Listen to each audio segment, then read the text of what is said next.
Hong Kong, population 7 million. One of the most densely populated places on Earth. Here life is cheek by jowl, shoulder to shoulder, on the streets and in the subway. So when contagions appear, they can spread like wildfire. And in this busy international hub, a stone's throw from the billion-strong mainland and a plane trip to the rest of the world, they take military-style precautions. For a long time, we've been watching this horrible virus, H5N1, aka bird flu, circulating primarily in Asia, through the Middle East and North Africa, and worrying because the mortality rate has been enormous. I mean, there's nothing that comes close except Ebola and rabies.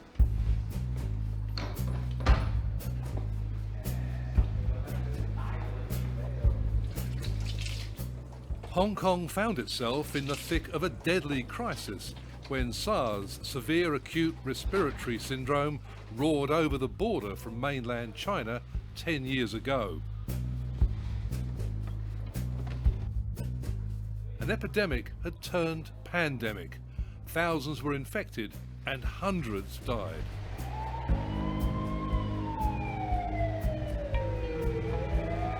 Because of the experience, government in Hong Kong had decided to build a center in which we can place the highly infectious cases, be it SARS or other diseases, inside.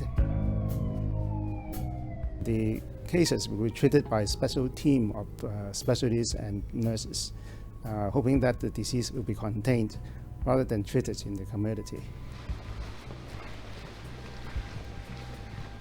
It's a good thing Hong Kong built this super secure facility in response to the SARS outbreak, because another viral killer was about to break loose again.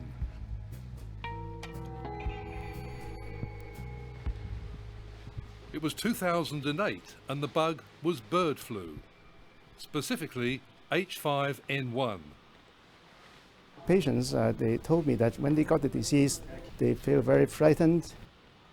And when they were put into the isolation rooms, they feel very lonely, and also they're afraid they may die at any moment.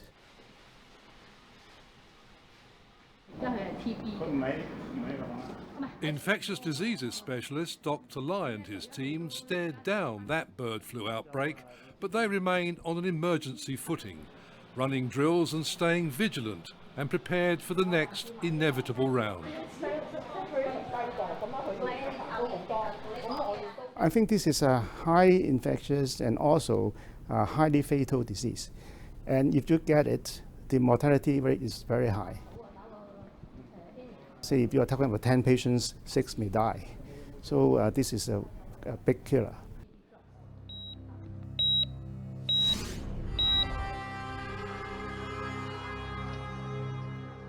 Bird flu doesn't behave like normal flu. Victims don't contract it from others, but by contact with infected poultry. Controversial research on the other side of the world means the burning question gripping medical, scientific, even security experts right now is not will the virus evolve into one transmitted from human to human, but when and how. What happens if this becomes a human-to-human transmissible microbe? Up until now, there's only spotty evidence that any human ever actually, cough, cough, gave it to and infected another human. And so it seemed to lack some essential genetic material that would make it a typical influenza, rapidly spreading around the world the way the swine flu did in 2009. Well, what would it take? What's the missing genetic piece?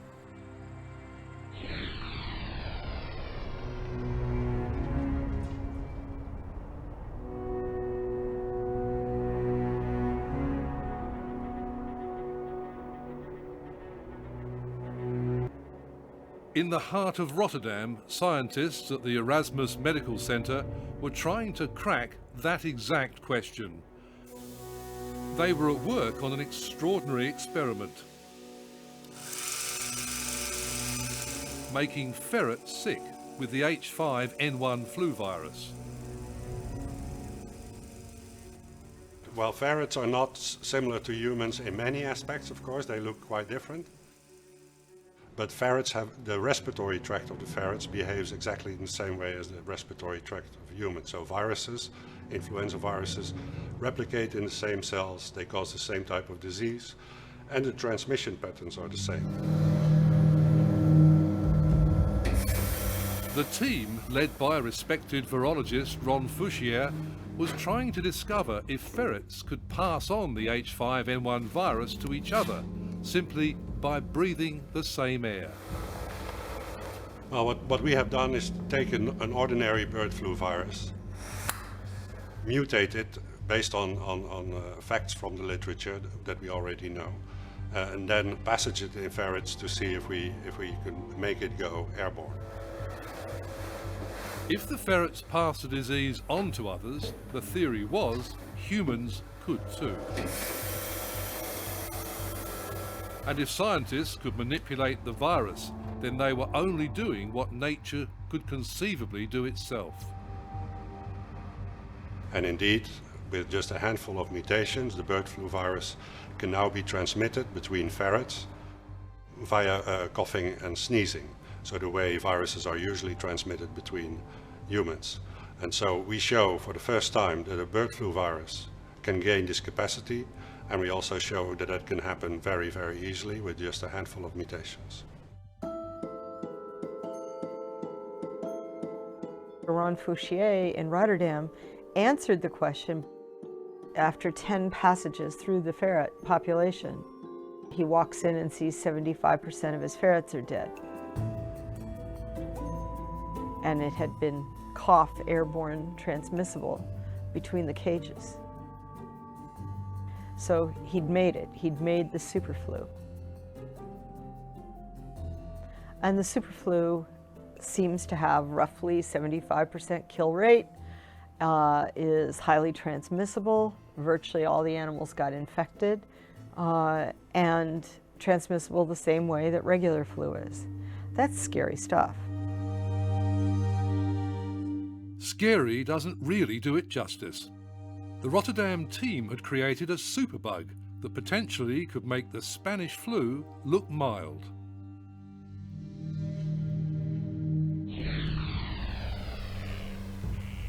And incredibly, this wasn't the only flu experiment funded by the US government. In the American state of Wisconsin, Yoshihiro Kawaoka led a team applying different techniques that achieved the same result. They'd hatched a super virus. Combined, what they show us is frightening. Laurie Garrett has become a frontline critic of the H5N1 projects. The science journalist and author won a Pulitzer Prize for her coverage of the African Ebola virus. The bird flu mutant has her very worried indeed. Well, of course, there's no way to say how many human beings would die if such a virus got out. For Garrett, there was a strange confluence of fact and fiction. Last thing we need is for this thing to walk out of the lab on the bottom of someone's ship. The bird flu research was emerging not long after she emerged from an advisory role on this, the film Contagion. Approximately 1 in 12 people on the planet will contract the disease. It's Hollywood's amplified version of a superbug scenario. A bug virulent enough to destroy vast populations is stalking the streets of Hong Kong, passed on all too easily like the mutated H5N1 virus. I would simply remind you that in 1918, in 12 months' time, in the absence of commercial air travel or globalization, influenza killed 100 million human beings and only had a 2% kill rate, meaning 98% of the people who got infected survived it. So if you now jump to the age of globalization, rapid air travel, movement of humans, their animals, everything all over the planet, we are all one giant organism now. And imagine a 50% kill rate. You know, you can do the math.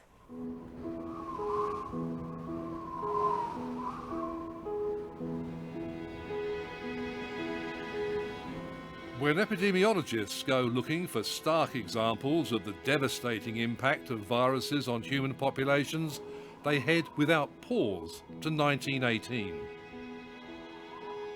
The precise death toll is unclear, but tens of millions died in the Spanish flu pandemic.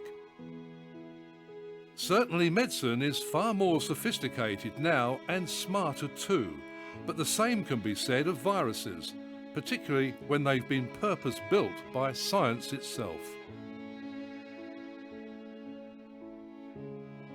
I think that much of the rhetoric is alarmist and overblown.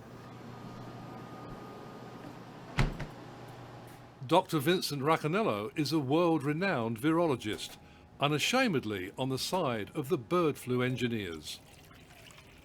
1918 influenza was a very unusual outbreak. It was probably exacerbated by the massive troop movements and other issues. Nothing since has been as fatal as far as influenza goes. But as you know, influenza travels rapidly among people. And even before air travel, the virus was quite good at traveling around the globe very quickly.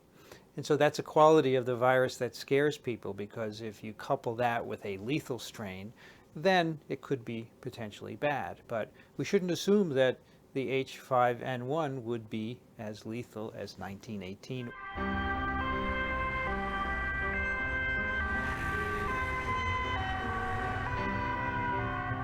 Back in the 21st century, concern fixed on the security of the labs involved in this research. Having hatched the supervirus, can they contain it? It's a very high secure, high biosafety laboratory. And over the last 15 years, where dozens of labs have worked with H5N1 virus, there has not been a single case of accidental exposure of laboratory workers or the environment. I would say that these laboratory facilities are sufficiently safe and secure.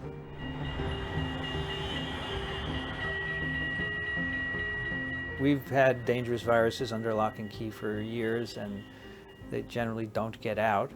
I think it's fine, especially since I don't think this is a particularly dangerous virus for humans. I don't think it's a problem at all.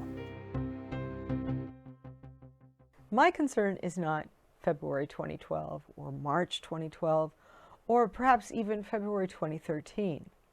My concern is when that virus has been sitting there in the freezer for a while and everybody's sort of, you know, moved on to other things in their lives, other experimental efforts and so on, and things get lax. And this happens all the time. If influenza got out today, it's gone. It's absolutely gone. We don't get a second chance to stop it.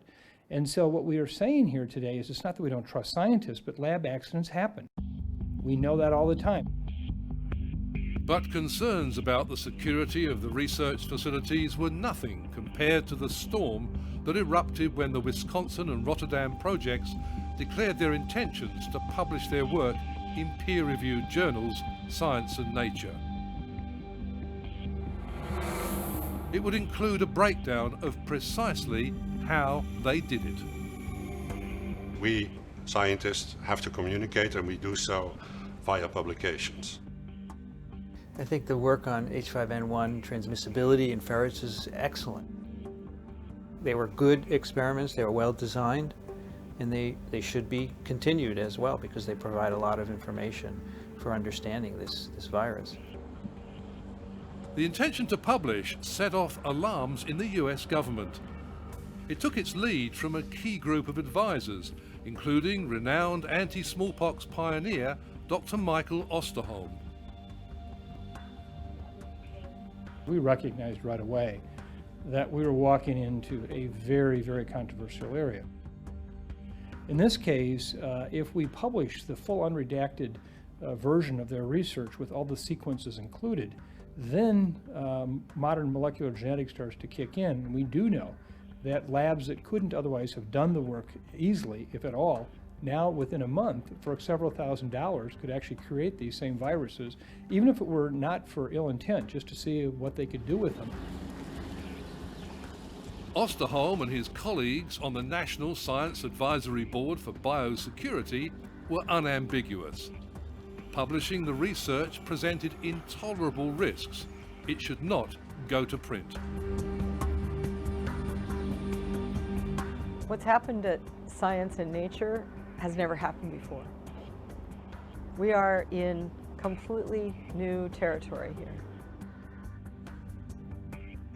When our American National Science Advisory Board on Biosecurity reviewed what had been done in these experiments and what the potential risks and hazards were, they asked, they do not have the power to command, they asked the two relevant publications to not run the materials and methods, the sort of how-to section of the papers that traditionally appears in all biology publications. Of course, the authors disputed that and said, you know, we have to publish this. There's no validity to science if you don't say how you did it. I think it was wrong for them to decide that it shouldn't be published, because I think the scientific benefits outweigh the risks by far.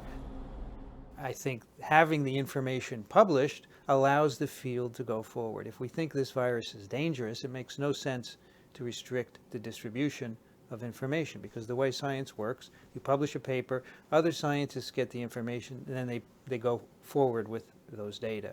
And now we're preventing that from happening.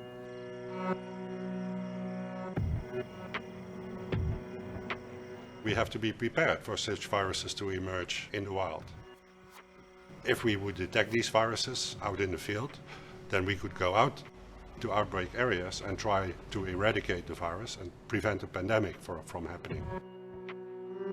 If that would fail, then we would still be in a good position to, ahead of that pandemic, evaluate our vaccines and antiviral drugs, and therefore gain months of time if a pandemic would hit, and therefore we would be able to handle it better.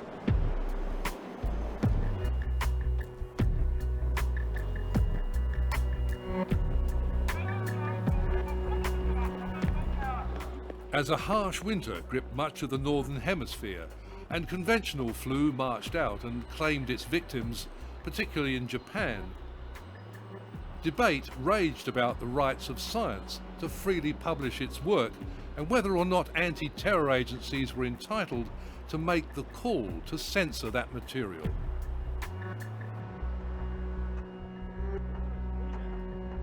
What we really worry about more, I think, is what I'd call the lone offender. Someone who is just angry, who wants to do it. Ted Kaczynski, who was nuts but who made a hell of a bomb, type of person who has the science background.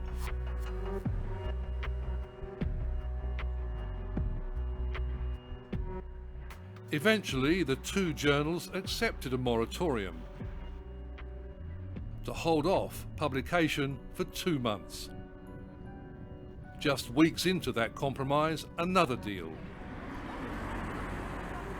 The material would be published later this year, but precisely when and in what form is not clear. I think the problem is that we have a new climate post 9/11 and post anthrax. People are worried about bioterrorism. The extent to which that limits your ability to do science is problematic, because I think the likelihood of people developing bioweapons is probably remote, and you have to balance that against research going forward that can improve human health.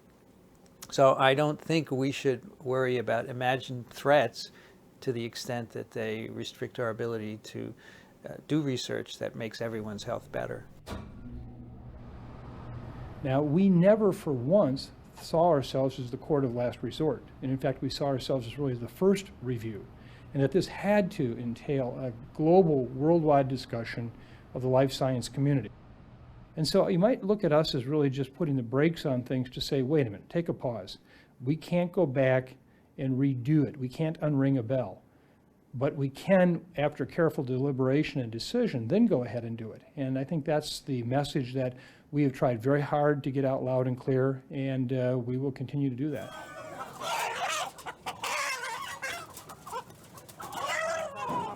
In Indonesia and around Asia's bird flu hot zone, the current form of H5N1 continues to claim victims.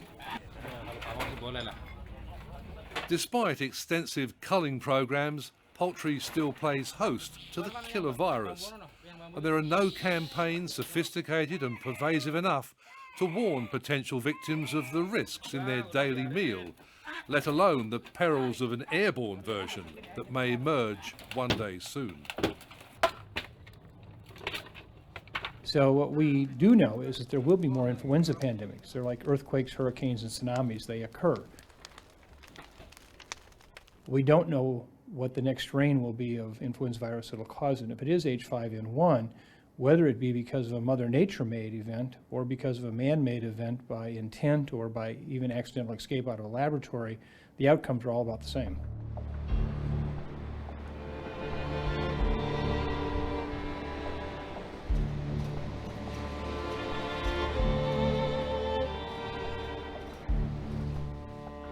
Back in Hong Kong's Infectious Disease Centre, the team know it's only a matter of time before the emergency drills make way for another outbreak.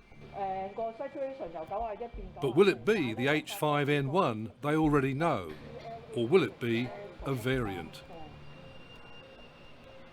Should there be a change in the virus, I am pessimistic that we may not be able to deal with the pandemic outbreak, because we don't have enough drugs, we don't have enough expertise, we don't have enough facilities. So I think if the virus changes, then it will be a disaster. The toll of death will be in terms of millions and millions, just like the Spanish flu. So we may repeat the same history if we are not prepared.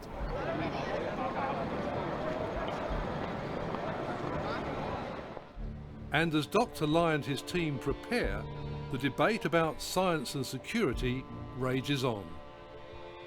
I've been working in science for over 30 years, and all the scientists I know are responsible individuals who do work under the appropriate conditions, and they're interested in advancing human health. I sure believe that scientists can regulate themselves. I know many other people don't believe that. We understand, I think, best what kind of potential the experiments have, and if anything, we should have a strong say in the matter of any regulation that takes place.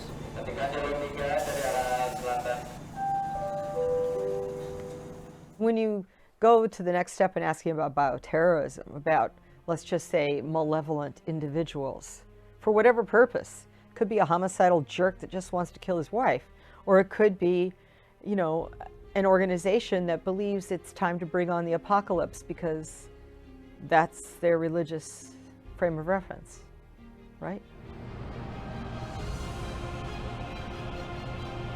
We now have that toolkit at hand. And this experiment really pushes everything and argues for a much broader and much more carefully thought out set of policies than anybody currently has on the table.